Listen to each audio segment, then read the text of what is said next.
기급 작업 같은 경우는 뭐 신속하게 처리도 해주고 점점 더 점포가 줄거나 은행이 줄어드는 현상들. 결국은 경쟁이죠. 건전성을 담은 것. 외부 핀테크의 전략적 제휴라든지 외국인 종합금융 서비스라든지 절대적으로 그것은 안 되지. 가장 큰 피해는 지방에 사시는 분들이 있어요. 상생을 하려는 겁니다. 지역사회의 금융기관으로서의 버팀목 역할을 전북 전주시의 한 정밀기계 제조업체. 20년 넘게 명맥을 이어오고 있습니다. 금형, 초정밀 가공부터 탄소, 국방산업 제품까지 생산하고 있습니다. 그동안 어려운 때는 항상 금융이 문제였습니다. 경기가 나빠지면 당장 돈줄부터 막혔습니다. 그럴 때마다 실질적인 도움을 준 건 지방은행이었습니다. 뭐 필요할 때 기급 작업 같은 경우는 뭐 신속하게 처리도 해주고 뭐 작년 올해같이 어려울 때 개인적으로는 엄청 막 큰 도움을 받았죠. 정책 자금이나 뭐 대출 금융사품 같은 것도 신속하게 어려울 때 대출 해줄 때 그때가 진짜 고맙게 많이 느끼죠. 개인이 힘들 때도 지방은행이 버팀목이 돼줬습니다. 전화나 서류상으로 대출 상품을 알아봐도 어려움이 있을 때가 많습니다. 이럴 때 지방은행을 찾으면 직원들이 내일처럼 도와줍니다. 경험도 지식도 더 많으니 활로를 찾는 법을 압니다. 또 같은 지역 사람들이다 보니 몇 달이 건너면 서로 아는 경우도 많습니다. 아무래도 더 도와주고 싶은 마음이 들게 마련입니다. 어떤 대출을 받을 때 어떤 부분 때문에 안 된다라고 하면은 다른 옵션과 상품으로서 연계를 해가지고 풀어줄 수도 있고 더 친절하고 세심한 서비스가 지역민 입장으로서 시중은행보다는 편리한 지방은행을 사용하는 것 같습니다. 이런 지역 고객들을 잘 챙겨야 합니다. 정체성을 지키기 위해서입니다. 동시에 더 큰 고객들도 잡아야 합니다. 이젠 생존을 위해 불가피합니다. 이게 바로 요즘 지방은행들이 마주한 딜레마입니다.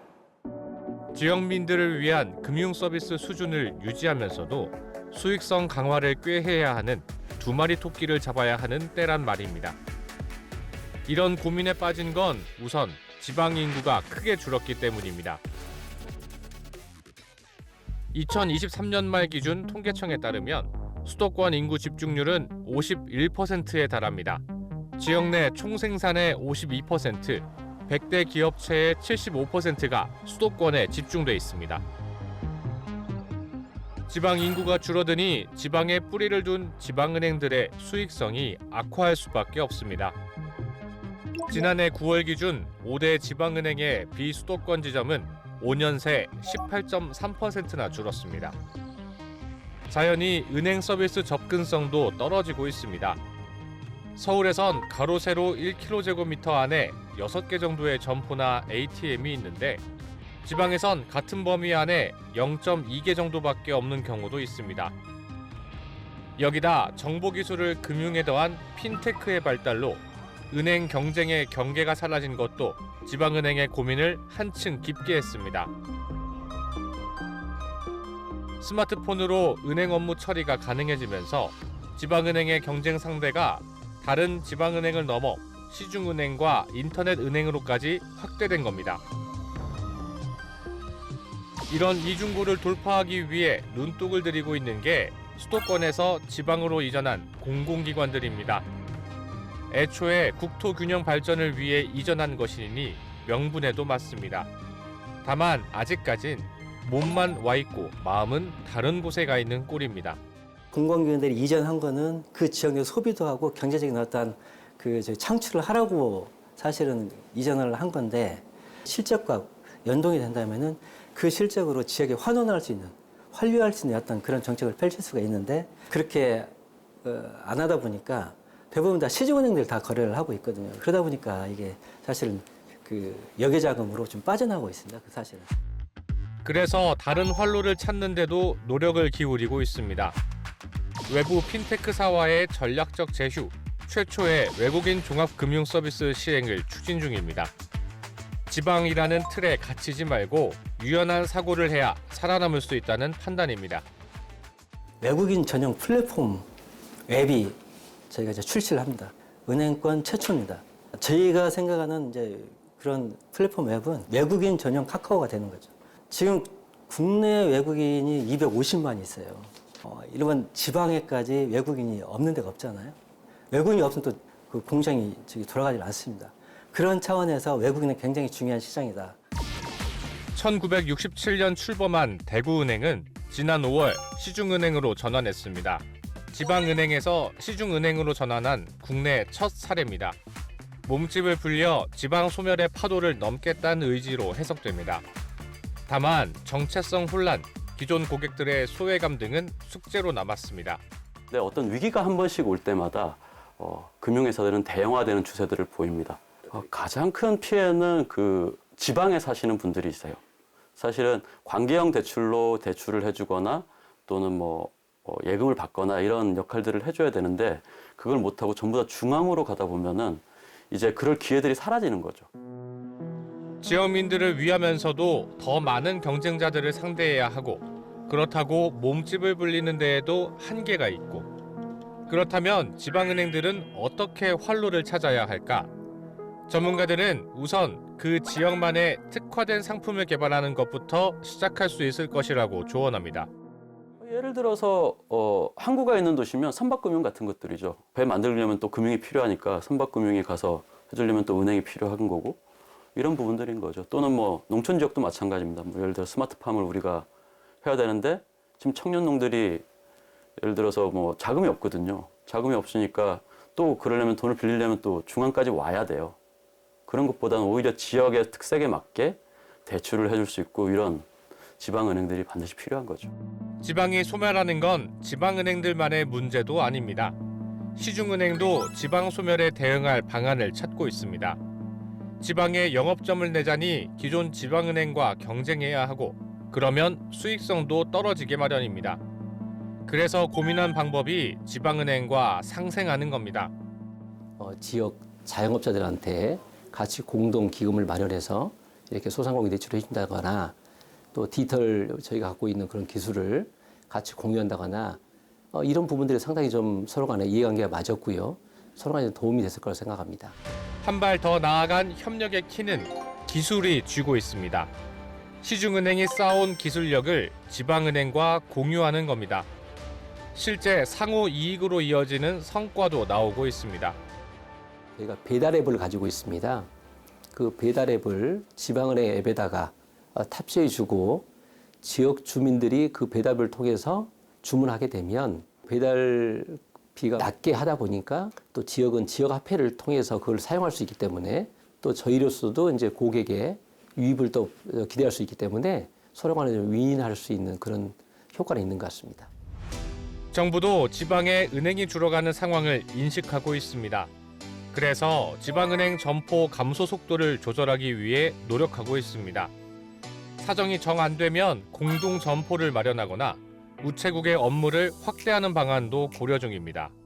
점포 폐쇄 전에 점포 이용 고객으로부터 충분한 의견을 수렴해야 하고 또 점포 폐쇄 전에 사전 영향 평가를 통해 영향이 작은 경우에만 점포 폐쇄가 가능하고 폐쇄 시에는 유사한 금융 서비스가 제공될 수 있도록 대체 점포를 우선적으로 마련해야 한다는 등의 방안입니다. 이러한 방안들이 시행된 이후 점포 폐쇄 속도를 어느 정도는 둔화시킨 것으로 평가하고 있습니다. 특히 또 신경 쓰는 건 고령층의 금융 서비스 이용입니다. 지방의 고령화는 심각한 수준이어서 대면 서비스가 아니면 금융의 혜택을 제대로 받기 어려운 경우가 많습니다. 스마트 뱅킹이 유행이지만 어르신들에게는 그림의 떡입니다. 관계형 금융이라고 얘기를 하거든요. 그러니까 기존의 영업 방식이 좀 다른 거죠. 그러니까 지역 커뮤니티 안에 이제 막 들어가가지고 잘 이해하고 지역 커뮤니티 잘 이해하면서 좀 더 관계를 많이 맺고서 그러면서 이제 대출도 하고 우리 예금도 받고 비대면을 통해서 접근이 불가능한 그런 부분까지 커버를 해줄 수 있지 않나 생각이 들고요. 실제 어떤 상황인지 찾아가 봤습니다. 해가 지면 길에 가로등빛도 거의 없는 마을입니다. 주민들도 거의 어르신들입니다.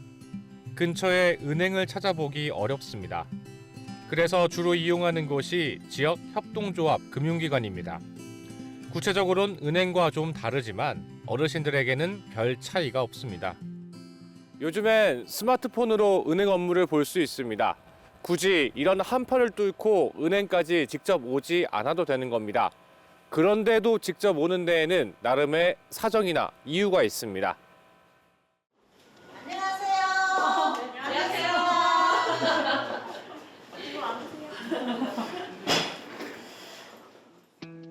어르신들은 스마트폰으로 금융 업무를 처리해 보려다가도 번번이 오류가 나기 일쑤입니다. 그래서 뭐가 좀 이상하다 싶으면 바로 직원을 찾아오게 됩니다. 특히 송금을 하거나 할 때면 더 조심스러워집니다. 홈뱅킹 하다 보면 뭐가 또 잘 안 돼가지고 이제 직원한테 이제 직접 또 찾아오죠. 내가 찾아와서 아무래도 나이가 있다 보니까 부족한 것도 많고 하면은 이제 또 여기를 자주 찾게 되죠. 항상 잘 모르면 이해가 갈 때까지 이렇게 또 반복해서 또 알려주고 이해가 가게끔. 그래서 참 좋죠. 알림 있잖아, 알림. 알림이 있는데 그게 안 된다 해가지고 내가 한번 해봤어, 집에서. 여기 보시면 다른 은행으로 이체하시는 방법 있잖아요. 계좌번호 눌러주시고요. 지방의 은행 점포들이 줄어드는 가운데 빈자리를 지역 금융기관들이 채워가고 있는 셈입니다. 전체 점포의 65%가 비수도권에 있는 경우도 있습니다. 자연스레 지역에서 직업 창출 효과도 납니다. 아무래도 핸드폰을 잘 못 다루셔서 어려워하시는 분들이 많으신데요. 그런 부분에 있어서 저희가 도움을 많이 드리고 있습니다. 그럴 때마다 좀 이제 가족보다 낫다 이런 얘기를 많이 해주시거든요. 도움이 될 수 있어서 기쁜 것 같습니다. 지방은행과 법적으로는 조금 차이가 있지만 지역사회를 기반으로 두고 있다는 공통점이 있습니다. 그래서 지역사회를 위해 상생할 수 있는 구조를 만들기 위한 노력도 계속하고 있습니다. 동반 성장을 하면서 지역사회의 금융기관으로서의 버팀목 역할을 하고 있다는 데 대해서 공통점이 있다는 그런 말씀을 드리겠습니다. 지방의 경우 저신용자의 대출이 많은 경향성도 있습니다.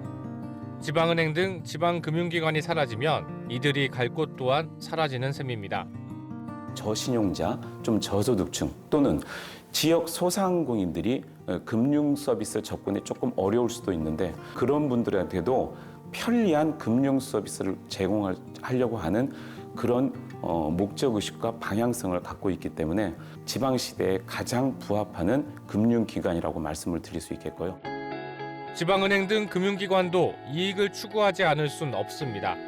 이익을 포기하면서까지 지방을 위해 존재하긴 어렵습니다. 그럼에도 이들이 없다면 지방 소멸 시계는 더 빨라질 것입니다.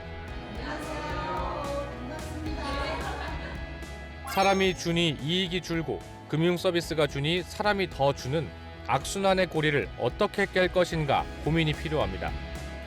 리부팅 지방시대, 금융은 건강한 경제 생활의 마중물 역할을 합니다. 개인이든 기업이든 똑같습니다. 인구가 준다고 해서 지방은행이 감소하는 걸 그저 지켜보기만 할 수 없는 이유입니다.